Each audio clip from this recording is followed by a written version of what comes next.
होठो पर लिपस्टिक बका था कलर के चुना जस गोर भइल गलिया निखर के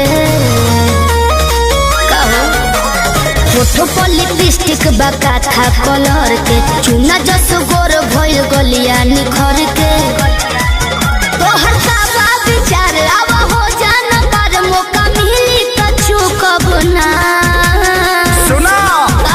जवानी तो हजारदा के पानी भइल चबाबिल की ठूक बना।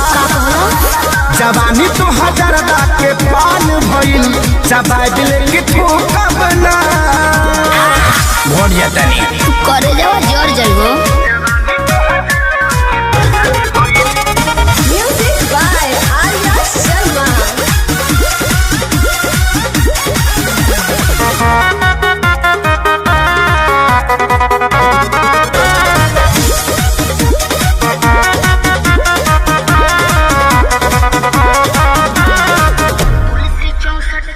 तुलसी 64 की मामी ये राजा भइल बा मोर अंगड़ाई यही से ताव पता चाव से दियर खानी की नहसा हो जाई पावर बहु प्यास लगी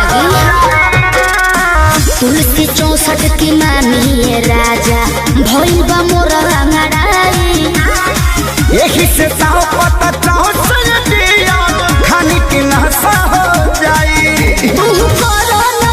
मन भइल बगिल पानी डलबा त सुख बना। अच्छा हाँ जवानी तो हजारदा के पानी भइल चबाबिल की ठूक बना।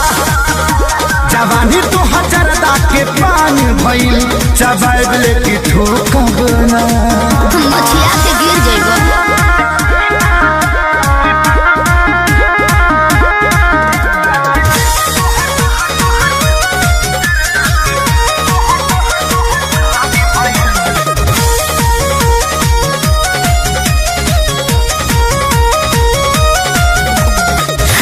बनी कलकत्ता के भइल तोहरे ला कटल सोपारी इहे बकारम करी उठी सुती पारन आदत लगवल खेसारी ज्यादा हो बाबू जियान हो जइबो। पता बनी कलकत्ता के भइल तोहरे ला कटल सोपारी इहे बकारम करी उठी सुती पारन आदत लगवल खेसारी रोज खाई चाहे के लाइन दी है तो कब ना।